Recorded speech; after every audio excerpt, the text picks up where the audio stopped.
Women and child department Bharat सरकार के सचिव इंदिवर पांडे साहब, हमारे राज्य सरकार में सचिव अनामिका जी,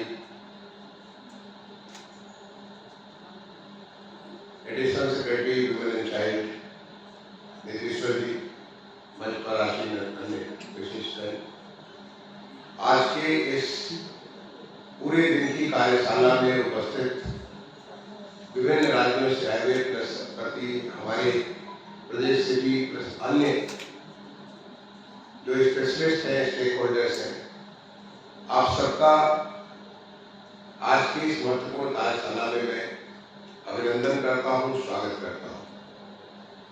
मैं सामान्य तौर पर ऐसे फोरम में हिंदी में बात करता हूं, तो please do bear with me. मैं समझता हूँ ज़्यादातर लोगों को हिंदी आती है, इसलिए मैं हिंदी में ही बात करूँगा। आप सबको इस बात की जानकारी है क्योंकि इसके पहले हम लोग एक वर्चुअल मोड के माध्यम से सारे 18 राज्य जुड़ चुके हैं और इस विषय पर काफी गहन चिंतन कर चुके हैं। और उस चिंतन के बाद बहुत सारे पेपर्स आपस में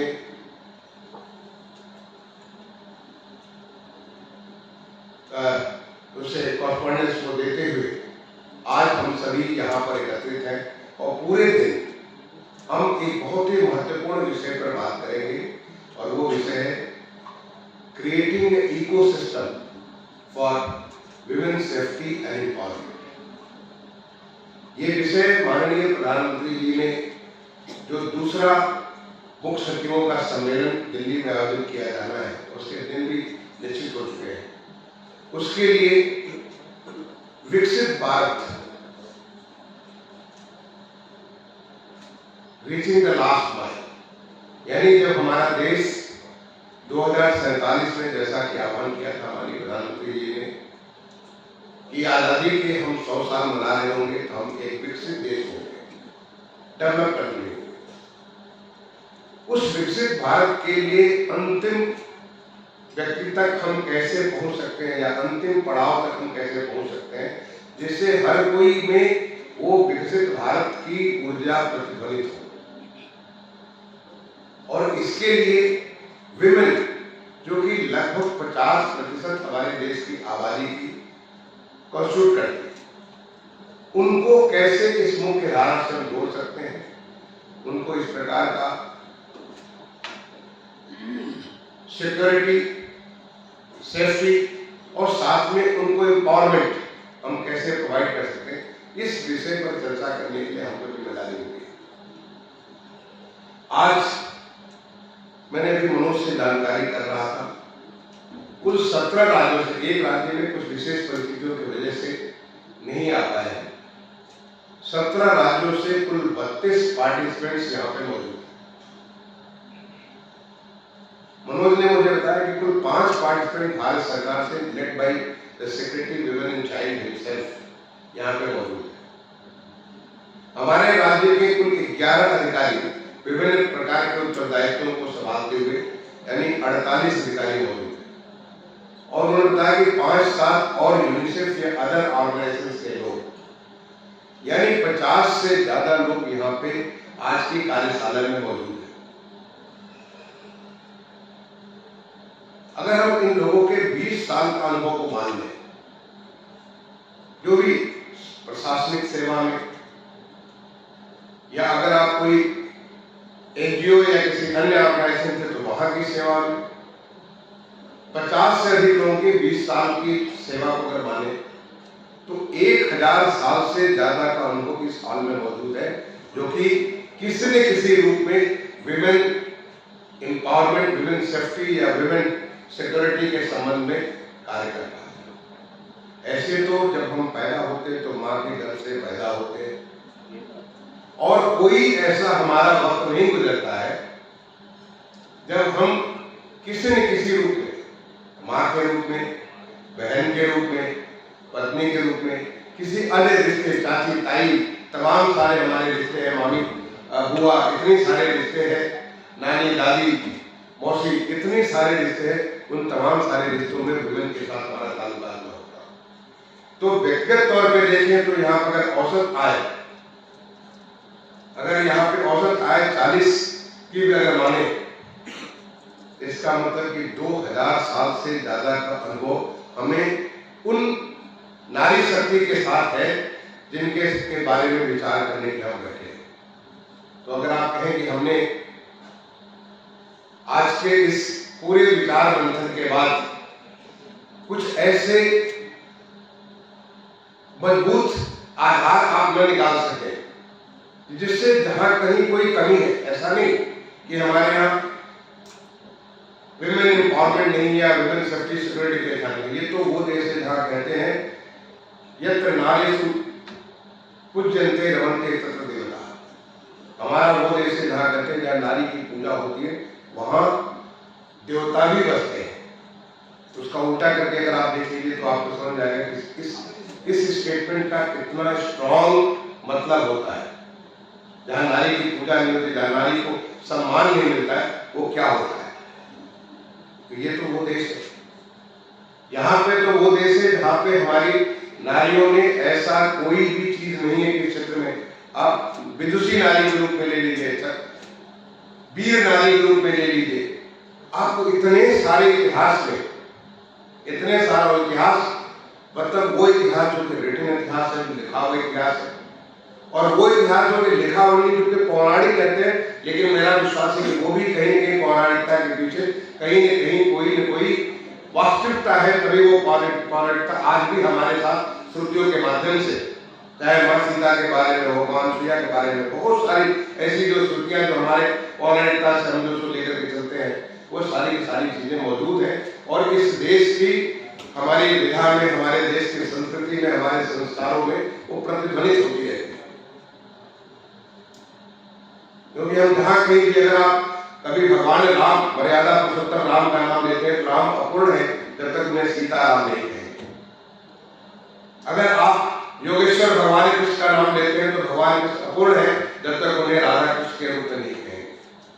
भगवान शिव अपूर्ण है, जो सारी देवाधिदेव है वो अपूर्ण है जब तक कि आप उन्हें माँ पार्वती के साथ उन्हें जो है उनके साथ पार्वती शंकर का नाम एक साथ नहीं लेते हैं। ये हमारे देश की, ये हमारे संस्कार हैं, हमारी ये सभ्यता है। हम सबके भारतीय जो हमारा परिवेश है, भारतीयता में तो ये पूरी नारी का सम्मान तो भरा पड़ा हुआ, लेकिन फिर भी समय के साथ जैसे सड़क बनी हो और सड़क चल रही हो तो धीरे धीरे उसमें गड्ढे बन जाते हैं, अच्छी चीजें उसमें बहुत सारे विकार आने लग जाते हैं। ऐसे समाज में ऐसे विकार हुए, ऐसी समान चीजें हुई जिसके नाते हमें सोचने की जरूरत हो रही है। और जैसे जैसे नारी को हमने पीछे करते चले गए, नारी को वो सम्मान, नारी का वो स्थान, नारी को जो उसको मिलना चाहिए उससे हम पीछे होते चले गए, वैसे वैसे समाज का भी उतना ह्रास होता चला गया। क्योंकि जब वो आपके साथ बन करके खड़ी थी तो एक और एक मिल करके वो न केवल परिवार को संतुलित बल्कि समाज को संतुलित कर रही थी, देश को संतुलित कर रही थी, और हर जगह आपके साथ बराबरी के साथ वो कर रही थी। लेकिन जहां आपने उसको पीछे किया, उसके साथ ही साथ परिवार को भी, समाज को भी, देश को, प्रदेश को, सब जगह उस स्थिति में कमजोरी आनी चाहिए। तो वो जो यत्र नारीषु पूज्यन्ते रमन्ते तत्र देवता, देवता जहाँ निवास करते हैं, यानी सभी जगह जो भगवान राम राज्य की कल्पना आप करते हैं, जो आप कल्पना करते हैं, एक अच्छे समाज की कल्पना करते हैं, उस अच्छे समाज की स्थिति हुई है जहाँ नारियों का सम्मान होना चाहिए, नारी को एक बराबरी के भाव से, बराबरी नहीं, अगर आप कहें एक थोड़ा सा वन नॉच अबव, जब आप कहते हैं मातृदेवो भव पितृदेवो, ऐसा नहीं कहते पितृदेवो हो मातृदेवो नहीं कहते। आप राधा कृष्ण कहते, कृष्ण राधा नहीं कहते, सीता राम कहते, राम सीता नहीं कहते। यानी बराबरी में भी all are equal but someone is more equal than others, कोई उससे ज्यादा इक्वल है, यानी वो जो है हमारी, ये हमारी संस्कृति है। उस संस्कृति से जब हम दूर जाते हैं तो फिर हमारी दिक्कतें प्रारंभ हो जाती हैं। तो ये जो मैं बोल रहा हूं कि आपके 1000 साल से ज्यादा का कार्य करते हुए अनुभव, 2000 साल से ज्यादा का स्वयं का अनुभव जो आज इस यहाँ पे मौजूद है, तो आप ऐसी तमाम सारी चीजें निकाल सकते, सोच सकते कि कहाँ कहाँ गड्ढे बन गए, कहाँ कहाँ विकार आ गए। और इन विकारों को तो जब गड्ढा बनता है तो आपके दो तरीके होते हैं, या तो पूरा पूरा उसको जो रिनोवेट कर दीजिए, एक दोबारा एक नई लेयर लगा दीजिए, और दूसरा तरीका होता है उन गड्ढों को भर लीजिए। एक की थोड़ी लाइफ होती है, एक की पूरी लाइफ होती है। और अब जब हम विकसित भारत की बात कर रहे हैं, यानी हम पुराना वापस, भारत तो विकसित पहले ही था, दुनिया की अर्थव्यवस्था का 25 से 30% जीडीपी हमारे देश में हुआ करता था। अगर कहें तो ये वो तो जैसे जहाँ पे हम कहते थे कि भगवान भी जो देवी देवता भी हैं, गायत्री देवा के गीत कान्य धन्यास्ते भारत भूमि भागे स्वर्गापुर, यानी स्वर्ग से भी देवी देवता यहाँ पे आकर के इस भारत भूमि में आकर के निवास करना चाहते थे। कितना यहाँ पे तो यहाँ पे बड़े इतनी यहाँ पे हमारी समृद्धि थी, इतनी शांति व्यवस्था थी, इतने अच्छा लोगों के स्वास्थ्य थे, इतने अच्छे लोग रहते थे। उस भारत भूमि का जब अगर एक बार हम पीछे हटने चालू हो गए, और पीछे हटने के बाद तो अब उसको दोबारा फिर से उस विकसित भारत में अगर पहुंचना है वो तब तक नहीं पहुंच सकते जबकि नारी को सम्मान, नारी की सुरक्षा और नारी को वो स्थान जो स्थान से मिलना चाहिए वो न मिले। तो कहाँ कहाँ गड्ढे बने हैं, तो उसके लिए क्या हम एक बार दोबारा उसको रीले कर सकते हैं सड़क को, या उन गड्ढों को भर सकते हैं। इस बात को विचार करने के लिए आज हम बैठे हैं, और उस बात को ऐसा नहीं दार्शनिक रूप में नहीं, बल्कि एक प्रैक्टिकल एडमिनिस्ट्रेटर के तौर पर बैठे हैं। प्रैक्टिकल एडमिनिस्ट्रेटर को भी ये चाहे राज्य में काम करने वाले हो, भारत सरकार में काम करने वाले, यूनिसेफ में काम करने वाले हो, किसी एनजीओ में काम करने, आपको एक प्रैक्टिकल एडमिनिस्ट्रेटर के तौर पर के सोचना है हमें ये करना है, और ऐसा करेंगे तो इसका ये फर्क पड़ेगा। कई लोग ऐसा कि बहुत सारे एक्टिविस्ट कहते हैं कि विमेन को मेन बना दो, उनको वो कपड़े पहना दो जो मेन पहनते हैं, उनको वो करा दो जो सारे मेन करते। नहीं, विमेन न मेन हो सकती है, ना मेन विमेन हो सकता है। ये तो प्रकृति ने हमने एक अंतर और दोनों को बराबर एक पहिया, एक ही गाड़ी की दो धुरी के रूप में बनाया कि हम दोनों अपूर्ण है, एक दूसरे के बगैर अपूर्ण है। तो ये हम नहीं कर सकते कि मेन को विमेन बना दो। पिछले बार मैंने आपसे कहा था men are part of the women, men को विमेन के बगैर देख भी नहीं सकते। तो इसके लिए आपको ये सोचने की जरूरत है कि हम ऊपरी सतही कार्य न करें, बल्कि ज्यादा गहराई में वो कार्य करें जिसका लॉन्ग टर्म इम्पैक्ट हो, और वापस फिर वही वाली बात आ जाए, वही बात आ जाए जो पहले हमारी इस देश के हमारा विकसित देश था, जो स्थान पर वो वापस आ जाए। वो कैसे कर सकते हैं? इसके लिए आपसे बात कही गई थी कि हर एक राज्यों ने तमाम सारे अच्छे अच्छे कार्य किए। जैसे हमारे प्रदेश में मिशन शक्ति के नाम से हमारे माननीय मुख्यमंत्री जी ने एक कार्यक्रम प्रारंभ किया, और मिशन शक्ति के माध्यम से women empowerment, safety and security के बारे में बेहद सक्सेसफुल, बहुत ही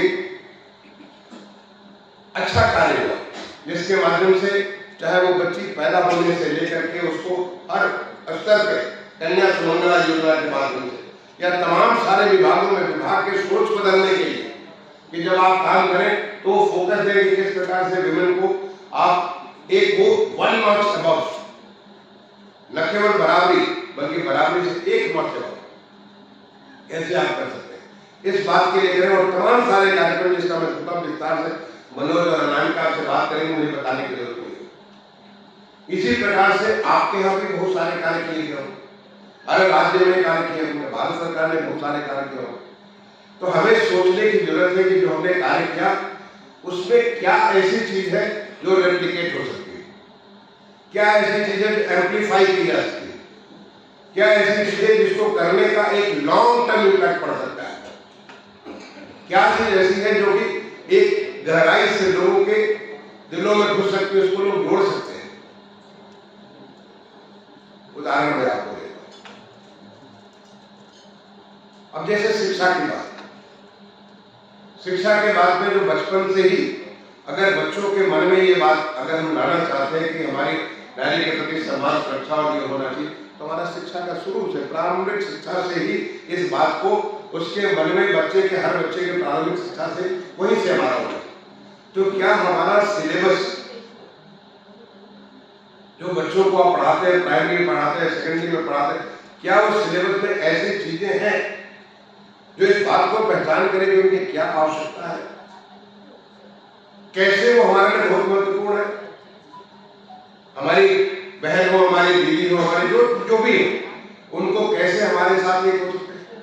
क्या इस बात को उनको इस बात का आभास है। जैसे कि बहुत लोग पहले कहिए तो कहते हैं कि आपकी वाइफ क्या काम करती है, हाउस वाइफ। हाउस वाइफ नहीं बल्कि आपके घर को बनाती है। आप अगर हम बहुत सारे कितना भी बड़े काम करके हमारे घर को बनाने वाला घर में न बैठा हो तो हम पूरी तरह से बेकार हो जाएंगे, हमारा आने वाली जनरेशन बेकार हो जाएगी। वो कितना महत्वपूर्ण कार्य करते हैं, उस महत्व को आप नहीं समझते। तो क्या उस बात का सम्मान आपके शिक्षा का शुरुआत से ही आप कर सकते हैं कि जो कुछ लोग अंग्रेजी में उसको होम मेकर कहते हैं, लेकिन क्या हम कई बार शब्द भी बहुत इंपॉर्टेंट होते हैं। अगर किसी को कोई शब्द आप बोले, वो शब्द बहुत इंपॉर्टेंट है। क्या हम ऐसी चीजों को सोच सकते हैं कि जैसे कि राइट फ्रॉम द बिगिनिंग हर बात में, और एक बार मैं समझता हूँ कि एक बार हम सोचना प्रारंभ करें तो बहुत सारे उत्तर हमको मिलेंगे, बहुत सारे जवाब मिलेंगे। और ये छोटे एक साइकोलॉजिकल इम्पैक्ट, मैं समझता हूँ कि छोटी चीजें लॉन्ग टर्म इम्पैक्ट करते हैं, आपके पूरे सोच को बदल देते हैं। क्या हम अपने एजुकेशन में इस प्रकार की चीजों को ला सकते हैं कि जिससे कि बच्चों को right from the beginning they develop respect, they develop a feeling of, जो हम कहते हैं जेंडर इक्वालिटी की बात करते हैं, जेंडर इक्वालिटी नहीं बल्कि हम तो उनके सम्मान की बात करते हैं। नारी को केवल श्रद्धा हो, जो बात कही कृष्ण प्रसाद जी ने, तो ये हम उस भाव को, जो कामायनी की जो भाव है, उस भाव में हम क्या इस बात को ला सकते हैं, अपने शिक्षा के माध्यम से ला सकते हैं, अपने संस्कार के माध्यम से। तो संस्कार हमारे स्कूलिंग एजुकेशन में होता है, हमारे शुरुआत में प्राइमरी सेकेंडरी एजुकेशन में वही हमारे संस्कार बनते हैं। जो हमारे टीचर्स की जो ट्रेनिंग हम करते हैं, जो टीचर्स की ट्रेनिंग करते हैं, वो टीचर्स की ट्रेनिंग से ही संस्कार बनते हैं। टीचर्स उनको कैसे अपनी चीज को इम्पार्ट करते हैं। आज भी मेरे अंदर बहुत सारी बातें वो है जो मैंने गांव के प्राइमरी स्कूल में पढ़ करके हमारे मिस्त्री लाल मास्टर साहब ने जो मुझे बताया था, बहुत सारी बातें सफाई के बारे में, बहुत सारी चीजें आज भी मैं उसको फॉलो करता हूँ, क्योंकि मेरे दिल के अंदर वो भर गई।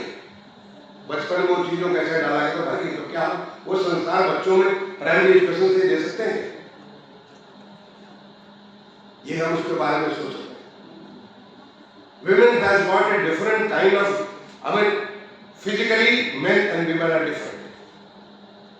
दोनों की जो है हमारी फिजिकल एक अलग किस्म की हमारा कॉन्स्टिट्यूशन है। That is the need of nature.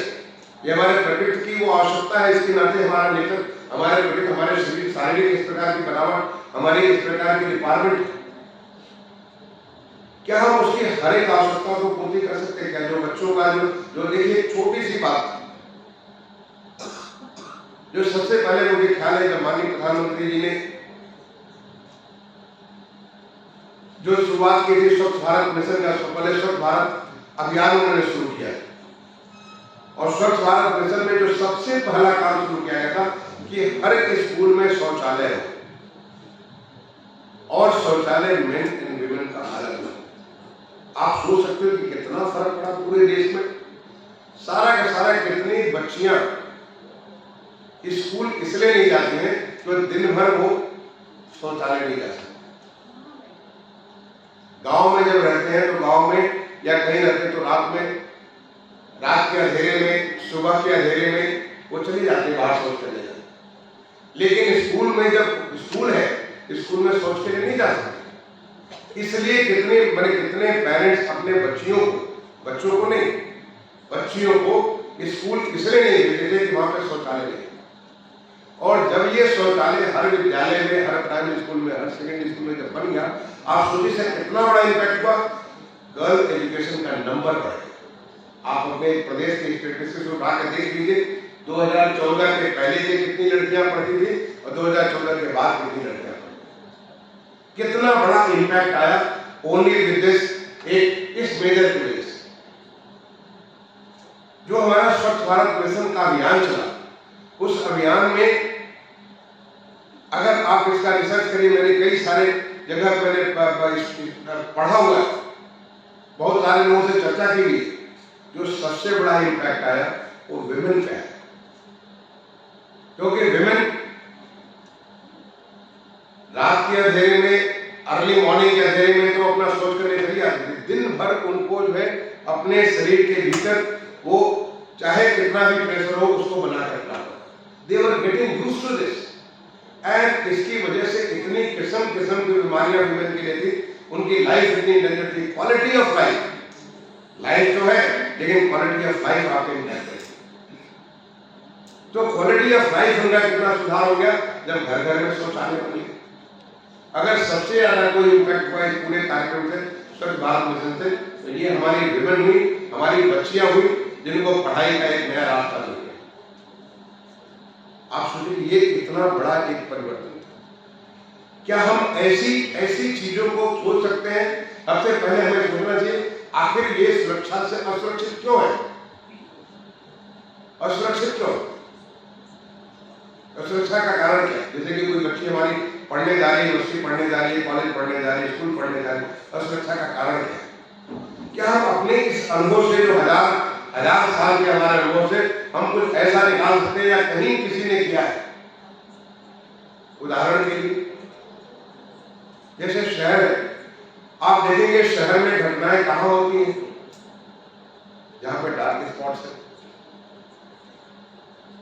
इतना बड़ा कार्यक्रम चला आपका जो है प्रकाश, सारे शहरों को प्रकाशित करने का। क्या हम आइडेंटिफाई करते? आज हम बहुत सारी चीजें हम तो आइडेंटिफाई कर सकते हैं using the satellite system. Technology आज हमारे पास है। आज smart command and control system से हमारे बहुत सारी, इतनी सारी चीजें आज हमारे पास उपलब्ध है। क्या हम आइडेंटिफाई कर सकते हैं कि शहरों में डार्क स्पॉट्स खत्म हो जाए? अगर डार्क स्पॉट्स नहीं होंगे, क्या हम पूरी प्लानिंग की प्रक्रिया को बदल सकते हैं so that there is a human eye on everybody? कभी घटनाएं बाजार में नहीं होती, जहां पे लोगों की पब्लिक आई है, जहां लोग देख रहे हैं, लोगों को जहां थोड़ी भी अगर उनको जो अगर छुट्टी मिलती है। The whole concept of urban planning, as a secretary housing and urban, मैंने इस बात को प्रमोट कर रहा था कि हमारी पूरी प्लानिंग ऐसी हो so that there is a public eye on every element. चाहे आप सड़क पे हो, आप स्ट्रीट्स में चल रहे हो, आप मोहल्ले में चल रहे हो, देयर इज अ पब्लिक आई। जो लोगों को, जो हमारे बड़ी बड़ी ऊंची ऊंची दीवारें खड़ा कर देते हैं, चारदीवारी खड़ी कर देते हैं, जिसके नाते हम बैठे हैं आनंद से, सामने कोई किसी के साथ वहां दे रहा है, वहां पे कुछ बदतमीजी कर रहा है, कोई गलत वहां पे कार्रवाई कर रहा है, वो आप लोग नजर नहीं आए। एक तो तरीका है कि ठीक है, हमारे प्रदेश में एंटी रोमियो स्क्वाड बना, और एंटी रोमियो स्क्वाड बन करके जहां भी कोई हो, बिल्कुल अगर कहीं भी किसी प्रकार से किसी भी नारी के सम्मान के साथ अगर कोई आघात करता है, उसके साथ क्लिष्टतम, सबसे गंभीर किस्म का दंड होना चाहिए। उसमें कोई भी किसी प्रकार का दो राय तो होनी नहीं चाहिए। अगर किसी के मन में ऐसी नेगेटिव बातें आती है, उसको तत्काल, उसको जितना भी सजा कानून के बाद हो सकता है, कानून के भीतर सजा देनी। लेकिन क्या हम व्यवस्था को ऐसा बना सकते हैं कि जिससे ऐसी आवश्यकता ही न पड़े? तो क्या अर्बन प्लानर्स जो हमारे ऐसी मकान बनाए, ऐसे स्ट्रीट्स बनाए, ऐसे हमारे जो पब्लिक सिस्टम्स बनाए, चाहे वो इंस्टीट्यूशंस हो, ऑर्गेनाइजेशन हो, जो बनाए जिसके माध्यम से पब्लिक आई हमेशा लोगों के ऊपर हो, तो बच्चियां बड़े आराम से अपना आराम से चल फिर करके जा सकती हैं, साइकिल से जा सकती हैं, कोई दिक्कत नहीं हो। क्या हम ऐसा परिवर्तन कर सकते हैं? इस प्रकार से आपको अगर किसी चीज को, किसी के बारे में देखेंगे, स्कूल में, हॉस्पिटल को कैसे आप विमेन सेंसिटिव हॉस्पिटल बना सकते हैं?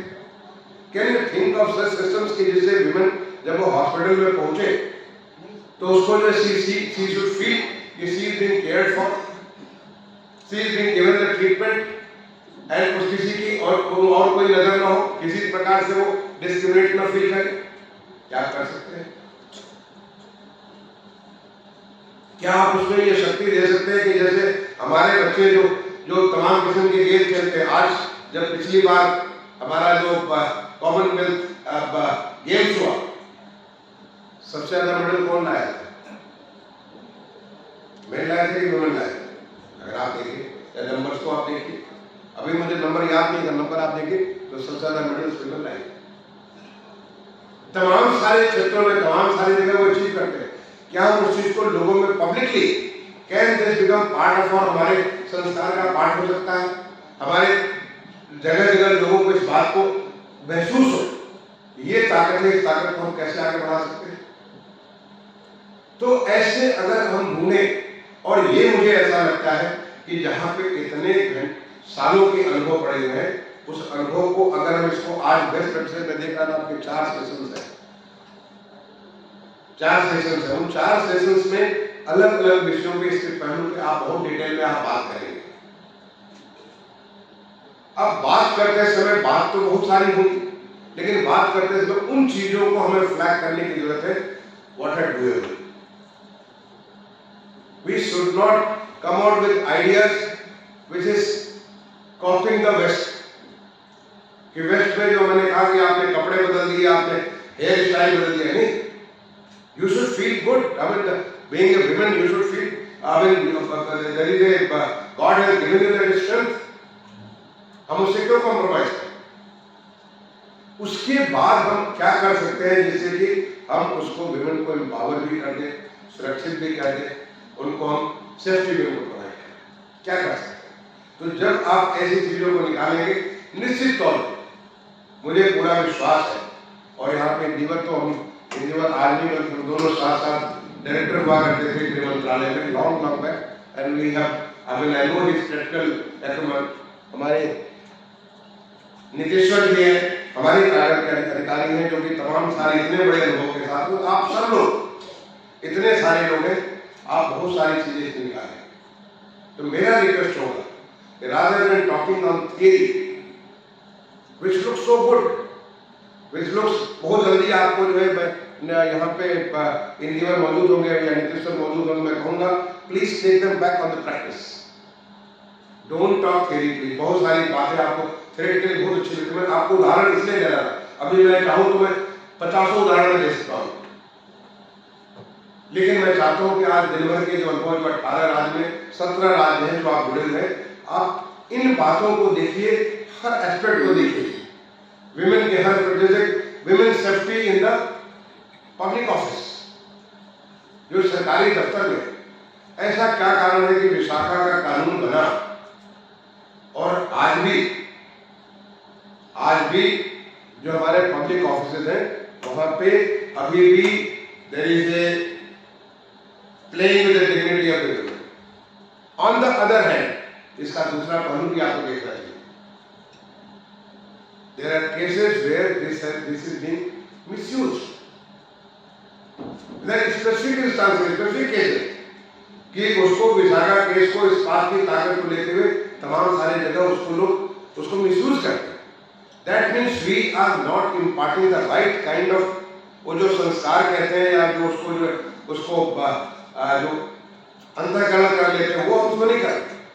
But there are certain women who are trying to misuse this, और उसको लेकर के तो वो हमारे जो कैसे हो सकता है? क्या आप ऐसे कोई उदाहरण ढूंढ सकते हैं क्या हम ऐसी चीज, ऐसा सुझाव ला सकते हैं? ये बहुत आवश्यक है कि कार्यालय में जब विमेन आए तो उनका वैसी प्रकार का माहौल उसके मिले जैसा कि किसी भी मेन के लिए किसी प्रकार से कोई डिस्क्रिमिनेशन नहीं होना चाहिए। आप बिल्कुल अपने पूरी कंप्लीट जो आपका पोटेंशियल उसके हिसाब से आप कार्य कर सकते, किसी प्रकार से डिस्क्रिमिनेट न महसूस करें। लेकिन एट द सेम टाइम ऐसे लोग जो कि कुछ इसका मिसयूज कर लेते हैं, या ऐसे लोग इसके बावजूद भी ये कार्य को कर सकते हैं, क्या हम उसमें ऐसा कुछ कर सकते हैं कि जैसे विशाखा कानून और सख्त हो जाए? मैं अपने अनुभव से कहता हूँ, जब कभी मैंने किसी मामले में मैंने ऐसे कानून के तहत कार्रवाई की, पता चला कि न्यायालय में जाकर मामला रुक गया। क्या हम कर सकते हैं उसके बारे में? न्यायाधीश महोदय भी जो है जानते हैं, उनको भी मालूम है, उनकी भी बहन है, उनकी भी पत्नी है, उनकी भी माँ है, उनके भी तमाम सारे जो रिश्ते हैं, वो क्या क्या उसको नहीं महसूस करते, वहाँ पे कैसे हम ये करेंगे ताकि जो क्या हम इसमें जो सेफ्टी नेट हम दे सकते हैं, क्या हम इसके स्ट्रक्चर में लोग परिवर्तन कर सकते हैं जिससे कि विमेन जिनका नंबर धीरे धीरे बढ़ता चला जाए, अर्जते बढ़ता जाए। अब तो जब हमारा जो 26 जनवरी का परेड होता है, कर्तव्य पथ के ऊपर जो नया कर्तव्य पथ बना है, पहले राजपथ हुआ करता था, वो कर्तव्य पथ, उस कर्तव्य पथ के ऊपर जब 26 जनवरी का परेड बनता है तो उसको विमेन लीड करती है। आपने देखा हो पूरा उनका कंटिन्यू चलता है, पहले नहीं होता। तो क्या हम कर सकते हैं जिससे कि हर जगह उन्हें, चाहे वो आर्मी में हो, चाहे वो आर्म फोर्सेज में हो, पुलिस फोर्सेज में हो, सिविल सर्विसेज में हो, तमाम सारे अदर सर्विसेज में हो, उनको पूरी की पूरी अपनी क्षमता के मुताबिक कार्य करने का माहौल मिले। जब हम ये सारे के सारे कार्य करें, उन सारे कार्यों को करते समय में ये बात को ध्यान रखना होगा, please don't take out the men out of your deliberations. You cannot discuss women without discussing the men also. We need to, हम केवल women करेंगे तो men को हम छोड़ करके फिर पूरा टास्क नहीं उसके, उनके लिए हमें क्या करना है। इसलिए मैंने कहा कि सबसे पहले प्रारंभिक शिक्षा से लेकर के हर स्तर पे हमारे संस्कार में, वो संस्कार जो यत्र नागेश्वर जनते रमते तत्र देवता, ये वाला जो संस्कार हमारा है, उस संस्कार को कैसे हम इसको, कैसे उसे हम हर चीज में जोड़ सकते हैं, कैसे हम उस चीज को ऊर्जा दे सकते हैं, कैसे हम शक्ति दे सकते हैं, ये हमारे आज के पूरे डिस्कशन का सार है। और मैं निश्चित तौर पे आज मैं तो पूरा दिन यहाँ पे बैठने को तैयार था, लेकिन हमारे माननीय आज मुख्यमंत्री जी प्रयागराज में हो और वहां मुझे जाना है। आगामी कुंभ जो 2025 का बहुत बड़ा कुंभ होगा, उसके बारे में काफी सारी चर्चा होगी। मैं अब यहाँ से सीधे एयरपोर्ट जा रहा हूँ, जाकर के मैं प्रयागराज निकल जाऊंगा, लेकिन जब मैं लौटूंगा तो अनामिका से मेरी बात होगी कि आखिर क्या क्या चीजें निकली इसमें, क्या ऐसे प्रैक्टिकल चीजें निकली जो कि अगर हम लोग करें तो उसको करने से हमारा देश विकसित भारत की तरफ बहुत तेजी से बढ़ सकता है। बढ़ना तो है, उसमें कोई शक नहीं, क्योंकि इतना सारा माहौल बन गया है, उस माहौल में देश विकसित होगा ही होगा। लेकिन उसको एक एडिशनल जो एनर्जी आप ये दे देंगे विमेन एम्पावरमेंट एंड सेफ्टी, इसके माध्यम से ये गति बहुत तेज हो जाएगी। ये कैसे हो सकता है? इसके लिए इतना बड़ा विद्वत समाज में यहाँ बैठा हुआ है, आप सबकी विद्वता, आप सबका अनुभव, आप सबका जो है संकल्प कि कैसे हम देश को आगे बढ़ाएंगे, वो कैसे आपके आज के जो तय हो रहा है, जो बातें तय होगी एंड ऑफ द डे, उससे कैसे वो आगे बढ़ेगा, इस बात का मैं इंतजार करूंगा। मैं आप सबको आज के पूरे दिन के लिए एक अच्छी पॉजिटिव डिस्कशन के लिए, एक अच्छी परिणात्मक निष्कर्षात्मक डिस्कशन के लिए मैं आपको शुभकामनाएं देता हूं। मैं आपसे ये भी अपेक्षा करूंगा, ये भी आपसे अनुरोध करूंगा, लखनऊ बड़ा खूबसूरत शहर है, इस शहर के अपने खास व्यंजन हैं, इस शहर की खास शिल्प है, इस शहर की बहुत सारी खासियत है, यहाँ की नजाकत, यहाँ की शाम, बहुत सारी चीजें मशहूर है। मैं जरूर कहूँगा रामका जी से कि लोगों को जो यहाँ पे होने मौका दे, ताकि लखनऊ का एक छोटा सा आप इसको देख सकें कि लखनऊ हमारे प्रदेश की राजधानी कैसी है, क्या क्या दे सकती है। और यहाँ पे भी वुमेन का, यहाँ तो बेगम हजरत महल आपने नाम सुना होगा, जब सुनेंगे तो कितनी शक्तिशाली महिला यहाँ पे तो यहाँ हुआ करती थी। ऐसे बहुत सारी यहाँ पे लखनऊ की इतनी सारी चीजें आपको मिलेगी, उससे भी ताकत आपको मिलेगी। मैं इन्हीं बातों के साथ अपनी वाणी को विराम दूंगा। धन्यवाद, जय हिंद।